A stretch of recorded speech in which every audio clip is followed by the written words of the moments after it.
शैला रजा साहबा, सबसे पहले मैं आपसे गुफ्तगू का आगाज करना चाहूंगा।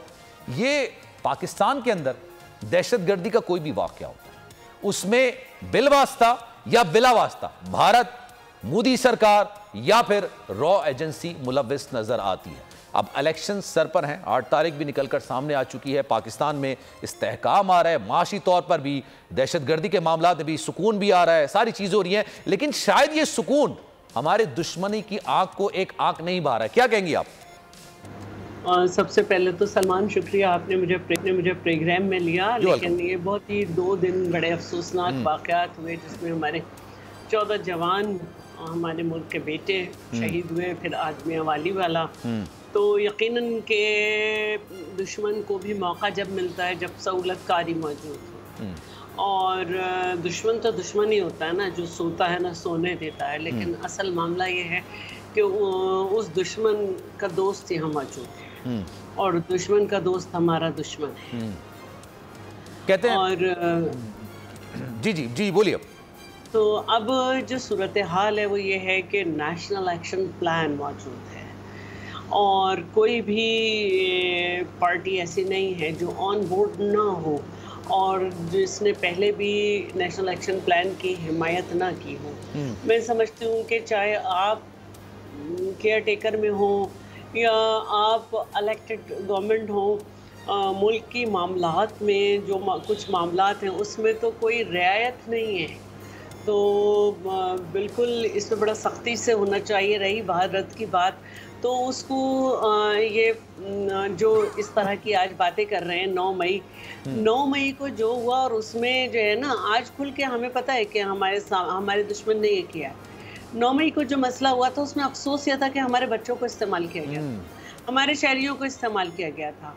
हमारे यहाँ की उस पॉलिटिकल पार्टी ने की तरफ से ये अटैक हुआ था कि जिसके लिए सारी पॉलिटिकल पार्टी के लिए RTS बिठा दिया गया था, जिसको थर्ड ऑप्शन के तौर पे लाया गया था, जिसकी हर बात को जो है सुभान अल्लाह माशाल्लाह वाह वाह हो रहा था, और सब लोगों को उसकी मर्जी के मुताबिक जेल में और दूसरी जगह जाके मातूब किया जा रहा था, जिसकी वजह से पॉलिटिकल पार्टीज के लीडर्स को डाकू और चोर कहा गया, जिसकी वजह से सब जेल में थे। लेकिन उसने फिर भी मुल्क के लिए ये किया। दुश्मन कुछ करे तो उससे हमें अफसरदा नहीं होना चाहिए, हमें मुकाबले पे आना होता है, हमारी हिम्मत बढ़ती है, हम आगे बढ़ते हैं। लेकिन अगर कोई अपना तकलीफ दे तो वो ज़्यादा गहरा होता है। लेकिन आपने बात बिल्कुल दुरुस्त की है, जो 9 मई को हुआ था, दुश्मन भी शायद उसकी जुर्रत नहीं कर पाता, हिम्मत भी नहीं कर पाता, लेकिन अफसोस के साथ है कि हमारे अपनों ने उस तरह की हरकत की जो कि दुश्मन शायद सोच भी नहीं सकता था ख्वाब में। लेकिन आपको नहीं लगता जैसे नेशनल एक्शन प्लान पर अमल दरामद हुआ था, आर्मी पब्लिक स्कूल पर एक इंतहाई बुज़दिलाना हमला हुआ था, बच्चों को शहीद किया गया था,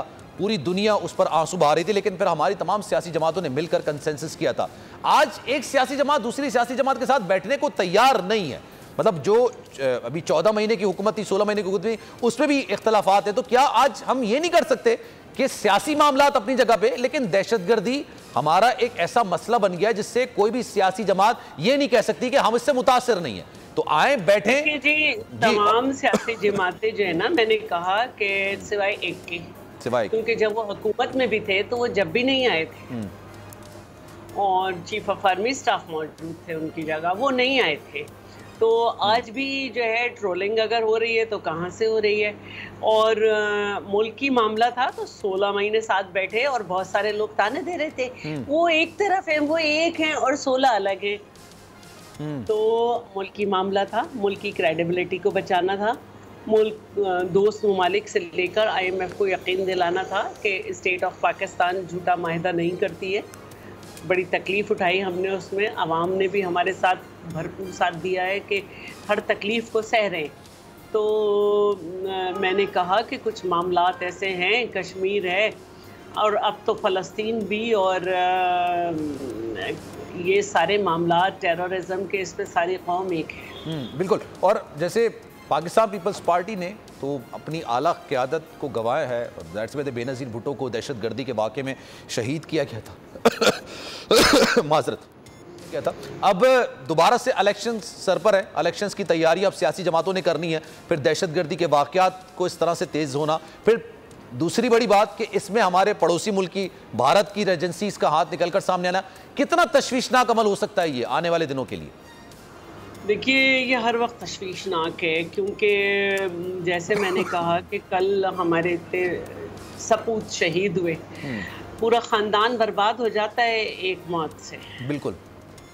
और अब हमें बहुत संजीदगी से ये देखना है, दोबारा इस पे बात करना है। एक तरफ इनखला है अफ़गानी गैर कानूनी तौर पे मुकीम अफ़गानियों का, और दूसरी तरफ हम हमेशा से देख चुके हैं कि हमसे जो बॉर्डर मिल रहे होते हैं वहाँ पे भारत की कितने दफातर होते हैं। और इसके साथ साथ इलेक्शन है, पहले भी इलेक्शन में पाकिस्तान पीपल्स पार्टी 2013 के जलसे नहीं कर सकती थी, एएनपी नहीं कर सकती थी, एमक्यूएम को भी धमकी थी। तो ये सारी बातें भी हैं, क्योंकि उन्हें मालूम है कि ये पॉलिटिकल पार्टीज़ जो हैं, इन्होंने जितनी भी कुर्बानियाँ दे दें, लेकिन इनका एक वाज़ेह और ठोस मौक़िफ़ है। तो हमारी जान हमारे वतन के लिए है, हमारे वतन के ऊपर जो भी गलत नज़र से देखेगा तो हमको तो उसी के खिलाफ आवाज़ भी उठानी और मुकाबला आगे निकाल देंगे जनाब, इंशाल्लाह। अगर कोई हमारे वतन की तरफ मैली आंख से देखेगा। सब्सक्राइब करें और बेल दबाएं ताकि कोई खबर रह न जाए।